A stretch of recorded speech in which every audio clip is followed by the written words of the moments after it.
Okay, so ganito yung pagpapalipad ng drone. So double press tayo. Double tap. Yun.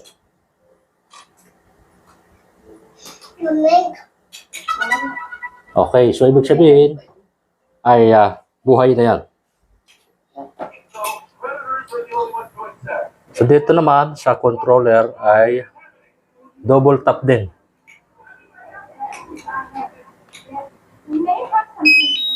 Yun, kapag may nag-beep sounds, ibig sabihin okay na siya. Buhay na siya. Hintayin lang natin, magkukunik yan doon sa drone.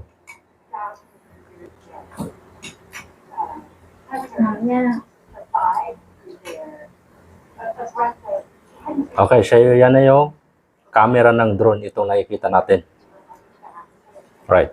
So paano ba yan paliparin? So kapag manual, ay pagsasabay na natin itong dalawang joystick na ito. Pa-letter B. B, victory. Try natin.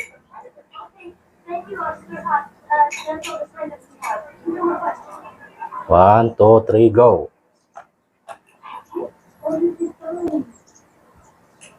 Alright. Pagka ganyan ay normal mode. Pindutin natin. Yan. Letter B. Pagsabay natin itong joystick. 1, 2, 3, go. Yan. Umikot na yung kanyang propeller. So, paano ba yan paangatin o paliparin? So, itong isang joystick nito, itong nasa kaliwa ay itutulak natin pa forward para umangat siya. Pagmasdan natin, tulak ko ng dahan-dahan.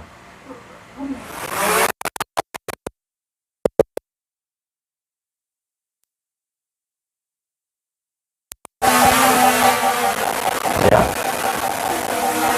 Kaya may ganyan yan, nagsasound siya dahil obstacle avoidance. Nasi-sensor niya yung buong paligid, meron siyang babanggaan, kaya siya nagsasounds. Okay, ibaba natin para ibaba yan. Itulak naman itong natin baba itong joystick nito.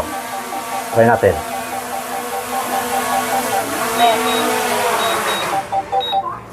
Okay. The caribou is in critical condition, the victim of a mauling by a savage cobra. This, the 27th such attack, comes just 1 week after PDE officer Judy Hobbs connected the violence to traditionally predatory animals. Meanwhile, a peace rally organized by pop star Giselle was marred by protests. So ngayon, paano ba yung pagpapalipad naman ng automatic? So hindi mo na kailangan pindutin itong joystick. So kung napapansin nyo, itong arrow pataas. Yan. Pindutin natin yan, ilong press natin. Yan. So may nakalagay dito, take off. So ito ang ilolong press natin para lumipad siya, para umangat siya. Long press natin, pagmasdan nyo. Automatic siyang lilipad.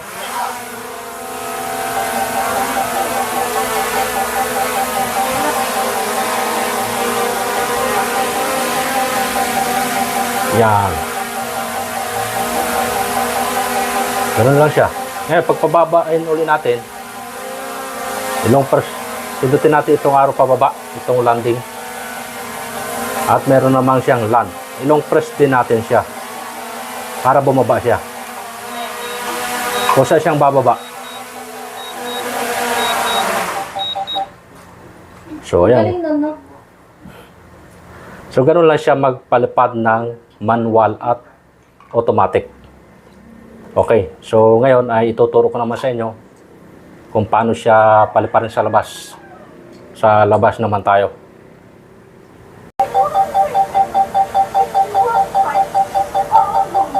So yan, kapag tinulak natin ito, tataas yan. Try natin, oh. Yan, tataas siya. Pag bibanaba natin, bababa din siya. Yan. Kapag naman ito, ay itunulak natin pa ganito, pakaliwa, ang takbo niya ay pakaliwa. Try natin. Oh. Tapos, pag ito na may pakanan, ang takbo niya ay pakanan naman. Yan. Okay. Yan. So, ito kapag ginano natin, tinulak natin pa kanan o pa kaliwa, iikot yung drone. Try natin. Iikot siya. Pagmasdan nyo. Umiikot siya.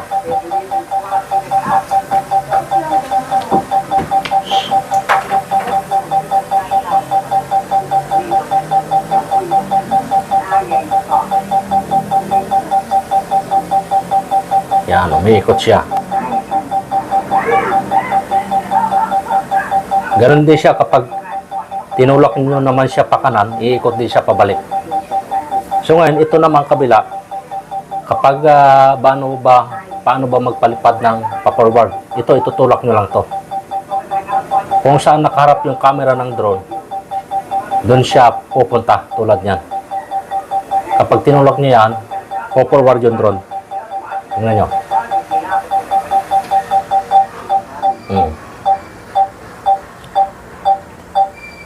Kapag binakward nyo, ay aatras siya. Babalik siya. Tingnan mo.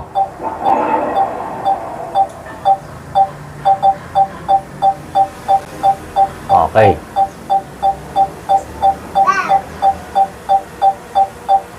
O yan, umaatras siya. Paano pataasin?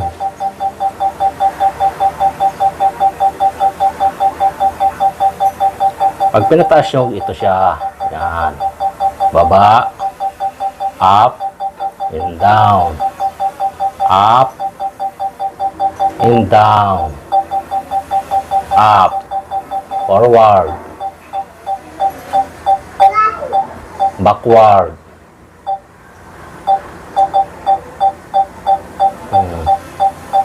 Left. And right. Okay, so ganun lang siya paliparin.